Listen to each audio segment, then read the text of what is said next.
Madame, Monsieur, bonjour. Heureux de vous retrouver pour le 4e numéro de notre série consacrée aux opportunités d'emploi à développer au Cameroun. L'une des plus anciennes matrices et sans aucun doute la plus performante en matière de création d'emplois a un nom, l'industrie. C'est la clé de voûte de la machine à multiplier les emplois. C'est un mode opératoire qui a sur les emplois des effets multiplicateurs immenses. Depuis le début de la révolution industrielle, les pays développés n'ont fait que cela. Et le plus cocasse dans l'affaire est que c'est beaucoup plus chez nous en Afrique qu'ils viennent chercher l'essentiel des matières premières qui font tourner leurs usines et donnent du travail à leur population. Le Cameroun est riche en ressources humaines, en ressources naturelles et en matières premières. Il a tout ce qu'il faut pour installer des chaînes de production, de transformation successives de toutes ces richesses afin d'en obtenir des produits prêts à la consommation. Et pourquoi mettons-nous autant de temps pour comprendre cela, pour mettre en route cette salvatrice industrialisation? Est-ce parce que nous ne l'avons jamais compris?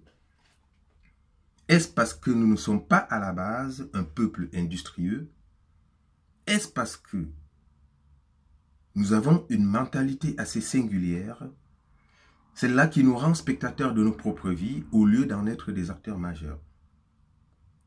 Celle-là qui nous fait penser que ce sont les autres qui viendront résoudre les problèmes auxquels nous sommes confrontés? Ou celle-là qui nous amène à rester tranquillement chez nous et attendre que Dieu vienne résoudre nos problèmes? Ou celle-là qui nous rend pusillanimes et adeptes de la facilité et des raccourcis? Ou plutôt, celle-là qui, face à nos incapacités et à nos turpitudes, nous pousse le plus souvent à nous trouver des boucs émissaires? C'est la faute aux autres. J'ai envie de répondre que c'est tout cela à la fois. Parce que lorsqu'on me parle du Cameroun, avec toutes ses richesses humaines et naturelles, ces terres arabes d'une fertilité presque proverbiale, ses mines et minéraux, sa forêt, sa faune, sa végétation, ses côtes océaniques, fleuves, mers et autres cours d'eau, lacs particulièrement poissonneux, ses gisements de pétrole et gaz, et j'en passe, connus et non encore découverts pour certains. Et qu'on me dise qu'il n'y a pas de travail dans ce pays, je reste un peu dubitatif. Et c'est peu dire. Comment pouvons-nous vivre au milieu d'une telle gratitude de la nature et estimer qu'il n'y a pas de travail? Lequel? Quel travail? Celui qui tombera du ciel? C'est à nous de créer, d'inventer et d'imaginer le travail pour mettre en valeur, sur place, toutes ces richesses. Les temps changent et nous devons prendre le train de ce changement. Jusqu'à ce jour, au moment où je vous parle, dans la plupart des cas, c'est toujours un ramassage, une cueillette, une agriculture, un élevage, une pêche de subsistance que nous pratiquons. Il nous faut maintenant passer à l'étape supérieure, en industrialisant l'essentiel de nos modes de production. J'ai regardé l'un des derniers classements des 23 hommes et femmes les plus riches d'Afrique, qui date du 20 mars 2017. Dans cette liste, vous avez 3 Nigérians, donc un certain Aliko Dangote, je vais y revenir tout à l'heure, que de nombreux Camerounais connaissent. Vous avez 7 Sud-Africains, 5 Égyptiens, 3 Marocains, etc. Vous l'avez compris, aucun des nôtres n'y figure. Pourquoi? Je vais vous dire pourquoi. Parce que nos compatriotes qui sont fortunés, riches et même très riches à notre niveau, qui sont fiers de l'être et de le montrer de façon ostensible, sont pour la grande majorité d'entre eux de grands commerçants qui ne produisent rien ou pas grand-chose. Il mène des activités d'achat et de revente des produits manufacturés qui n'apportent rien au produit intérieur brut du pays et pas grand-chose au développement de l'offre d'emploi. En réalité, ce faisant, non seulement ils enrichissent les autres, c'est-à-dire les entreprises étrangères qui fabriquent les produits finis qu'ils achètent, mais surtout participent à la création, au maintien et au développement de l'offre d'emploi dans les régions où ces produits sont usinés. Et le constat est le même chez ces autres riches hommes d'affaires dont les sièges, les bureaux et personnels de leurs entreprises se retrouvent dans leurs mallettes, gagnant ça et là des marchés qu'ils n'exécutent pas ou qu'ils exécutent de façon discutable. Et comment oublier ces autres drôles d'hommes d'affaires qui ont choisi comme fond de commerce l'arnaque, l'escroquerie, ce qu'on appelle vulgairement la fémania. Je ne voudrais même pas parler de tous ces gestionnaires du patrimoine commun à la richesse parfois insolente, qui font depuis la nuit des temps ce qu'ils savent faire le mieux, détourner l'argent public. C'est l'occasion pour moi de revenir sur un homme qui pour nous devrait être un modèle. Aliko Dangote. Il est nigérian. Il est depuis plusieurs années l'homme le plus riche d'Afrique. Sa fortune personnelle est évaluée à près de 9 milliards d'euros et 800 millions d'euros. Multipliez ces chiffres par, allez, on va dire 655. Et je vous laisse le soin de trouver le montant en francs CFA. Il donne des vertiges. Et pourquoi cet homme, qui à lui seul représente 10% de la richesse produite au Nigeria, apparaît comme indétrônable en Afrique? Pourquoi? Eh bien, je vais vous dire pourquoi. Pour une raison simple. Il a créé et continue de créer au Nigeria, en Afrique, voire au-delà, des usines.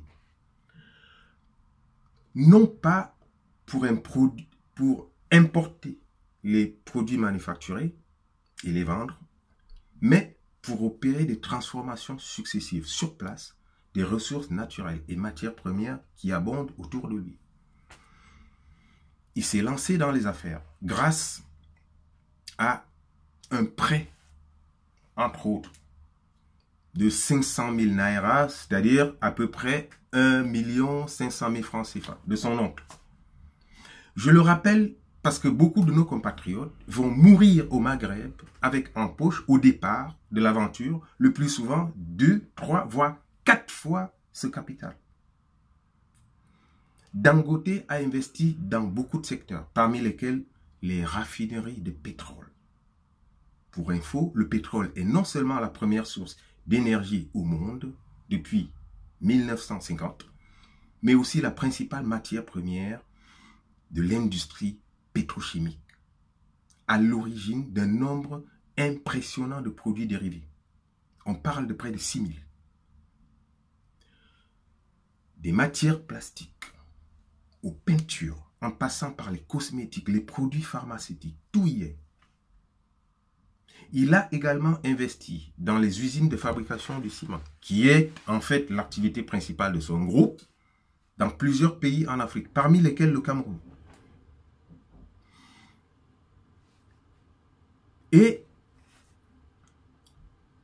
au Nigeria particulièrement, où son groupe possède la plus grande usine de production de ciment en Afrique subsaharienne, mettant du même coup en grande difficulté le géant mondial Lafarge dans la sous-région. À l'actif du groupe Dangote, près de 26 000 emplois. C'est un homme qui est parti de rien, sans se demander ce que l'État fédéral du Nigeria peut faire pour lui. Il s'est battu avec un esprit de rider pour avoir la puissance industrielle et financière qu'il a aujourd'hui.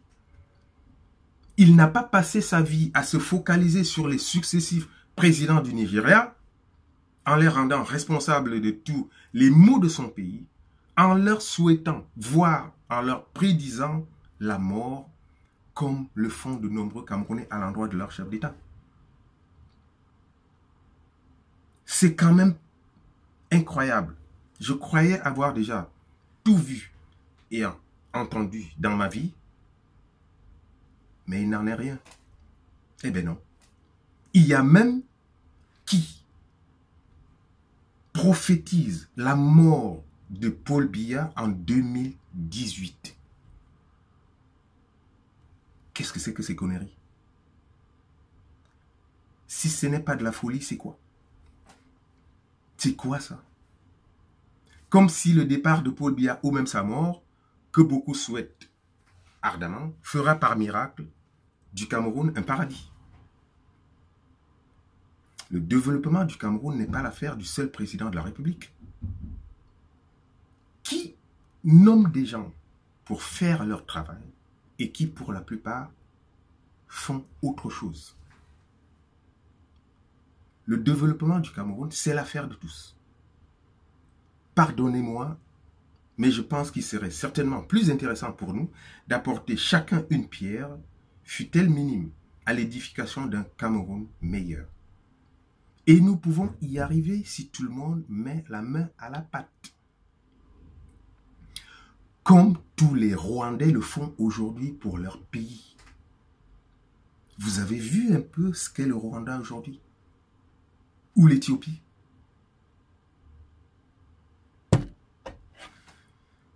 La semaine prochaine, je vous parlerai d'Internet.